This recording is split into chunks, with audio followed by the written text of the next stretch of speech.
They were born in fire and died in salt water. The Liberty ships were steel giants that fed a war machine too hungry to wait for elegance. Built to be torpedoed, designed to break, welded together in days when tradition demanded months. Today, their names rust in forgotten harbors while the world they saved has moved on without looking back. This is the story of America's greatest maritime sacrifice, the ghost fleet that won a war and was repaid with silence and scrap metal. The Atlantic Ocean was a graveyard in 1941. Every night, the darkness swallowed another convoy. Every dawn brought news of merchant ships gutted by German torpedoes, their cargo sinking into the black, their crews screaming into water so cold it stopped your heart before you could drown. Britain was starving. The island nation needed grain, steel, fuel, ammunition. It needed everything, and it needed it now. But the U-boats were winning.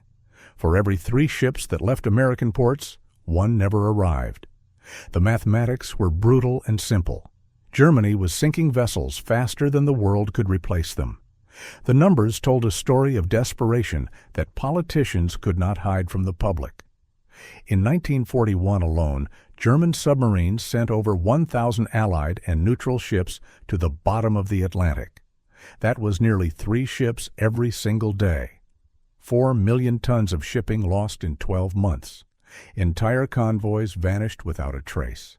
Survivors floated in lifeboats for days, watching their shipmates die of exposure while they waited for rescue that often never came. The U-boat commanders called it the happy time. They surfaced at night and fired torpedoes at merchant ships silhouetted against the moon. It was target practice. The merchant mariners had the highest casualty rate of any service in the war, and most Americans did not even know they existed. How do you win a war when the enemy controls the ocean between you and victory? The British had tried everything. Convoys helped, but not enough. Destroyers hunted submarines, but there were never enough destroyers and always too many submarines. Aircraft patrols made a difference when the weather cooperated, but the mid-Atlantic gap was too far from land for most patrol planes to reach.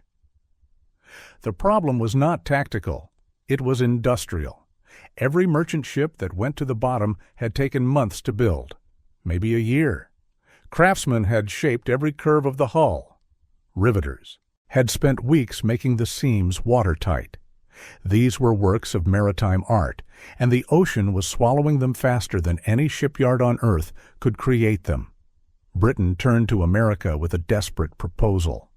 Forget beauty. Forget tradition. Design a ship so simple, so ugly, so standardized that you could build it like Ford built automobiles.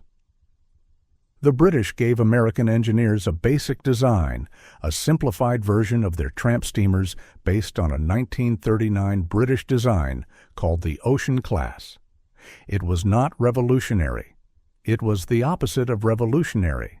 It was a rectangle with a bow and a stern. 441 feet long, 57 feet wide. A single steam engine producing 2,500 horsepower, 5 cargo holds. Maximum speed 11 knots, which was slower than some U-boats could chase you down on the surface. This ship would not outrun anything. It would not outfight anything. It was designed to carry 10,400 tons of war material across an ocean and hope that the convoy around it could keep it alive long enough to reach port. American shipbuilders looked at the design and laughed. President Roosevelt called them ugly ducklings. Critics said they looked like something a child would draw with a crayon and a ruler. The ships had no grace, no innovation, no pride. They were floating warehouses held together by faith and questionable metallurgy. Traditional shipwrights wanted nothing to do with them. These were not ships. These were insults to the craft of shipbuilding. Real ships had riveted hulls assembled by men who had spent decades learning their trade. Real ships had curves and character. Real ships were not stamped out like tin cans on a production line. Then Henry Kaiser walked into the conversation and changed everything. Kaiser was not a shipbuilder. He had made his fortune building dams and roads. He knew concrete and earth-moving equipment. He had constructed the Hoover Dam and the Grand Coulee Dam. He had never built a ship in his life, but he understood mass production in a way that traditionalists could not imagine.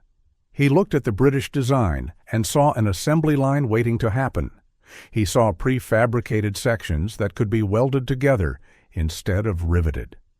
He saw work that could be broken into small, repeatable tasks that anyone could learn in days instead of the years it took to train a traditional shipwright. Kaiser built shipyards on the West Coast that operated like factories. His Richmond shipyard in California became the largest shipbuilding facility in the world. He broke the hull into massive sections, weighing up to 40 tons each. Workers welded these sections together on land, then moved them to the slipway where they were assembled like pieces of a monstrous puzzle. This was heresy to traditional builders, but Kaiser did not care about tradition. He cared about speed. In his yards, a Liberty ship took 8 months to complete, then 6 months, then 3 months. The time kept dropping as workers learned the rhythm of the assembly line. Women who had never held a welding torch in their lives became experts. They worked through night shifts under floodlights that made the shipyards glow like fallen stars. The shipyards never slept. Shifts changed every 8 hours, but the work never stopped. At peak production, a new Liberty ship was being launched somewhere in America every single day, sometimes 2 or 3 in one day across all the yards. The sound was apocalyptic. Metal shrieking against metal, hammers against steel, cranes groaning as they lifted sections that weighed more than houses. And through it all, the electric blue flash of arc welders turning raw steel into ships. The women who worked these jobs were called Wendy the Welder and Rosie the Riveter, though ironically, the Liberty ships used almost no rivets. They were welded from keel to smokestack, which made them faster to build, but also made them vulnerable in ways no one fully understood at first. The record came in November of 1942 when the SS Robert E. Peary slid into the water 4 days and 15 hours after her keel was laid. 4 days. The world had never seen anything like it. A ship the size of a city block, capable of carrying enough food to feed an army or enough ammunition to start a battle, born in less time than it took most people to plan a wedding. It was not a stunt. It was proof that American industrial might could drown the U-boat threat in sheer volume. Germany could sink 10 ships in a week, and America would launch 15. The Peary herself was a publicity demonstration, but she was also a fully functional vessel that went on to make 7 successful voyages to the Pacific Theater before being retired in 1946. By the time the war ended, 2,710 Liberty ships had been launched from 18 different American shipyards. They were everywhere, in every ocean, every theater of war, carrying every kind of cargo you could imagine. Tanks and jeeps, grain and medicine, bombs and bandages, locomotives and prefabricated buildings, entire bakeries and field hospitals. One Liberty ship could carry 2,400 jeeps or 440 tanks or 3 million sea rations. They were the arteries of the Allied war effort. Without them, there would have been no invasion of North Africa, no island hopping campaign in the Pacific, no D-Day. D-Day. The 6th of June, 1944. When Allied forces stormed the beaches of Normandy, it was Liberty ships that made it possible. They carried the invasion fleet across the English Channel.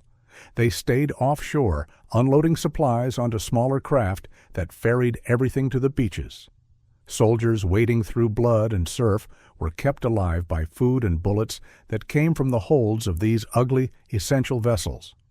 The ships that critics had mocked as floating coffins became the lifeline that kept Europe from falling into permanent darkness.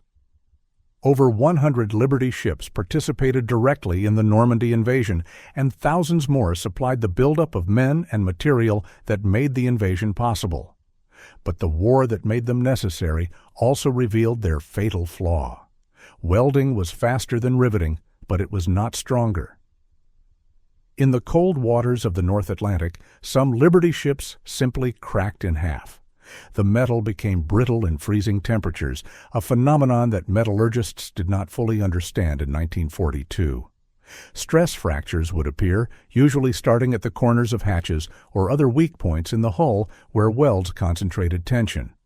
Sometimes a ship would be sailing in rough seas, and the crew would hear a sound like a gunshot as the hull fractured. Some ships broke completely in two.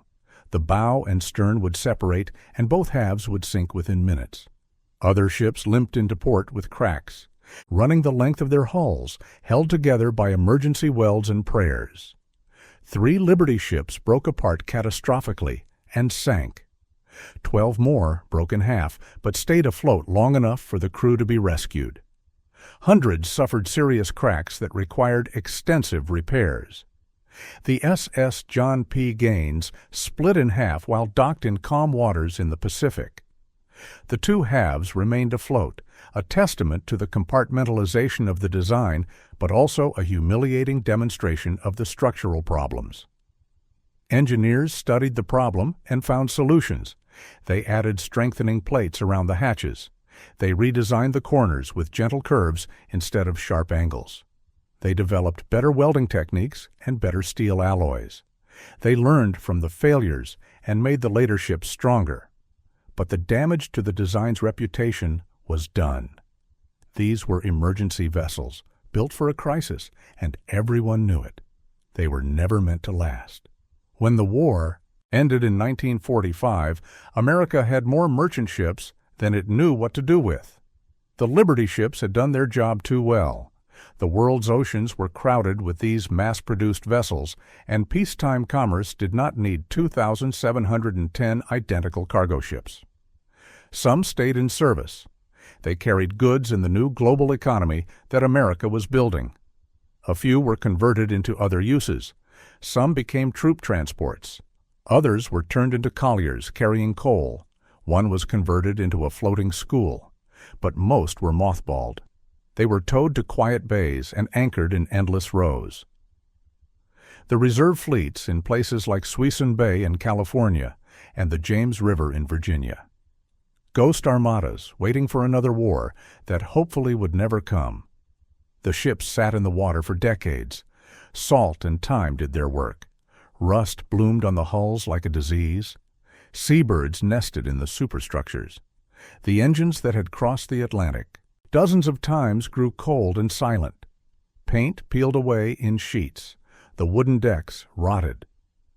What had once been symbols of American industrial power became embarrassing reminders of obsolescence.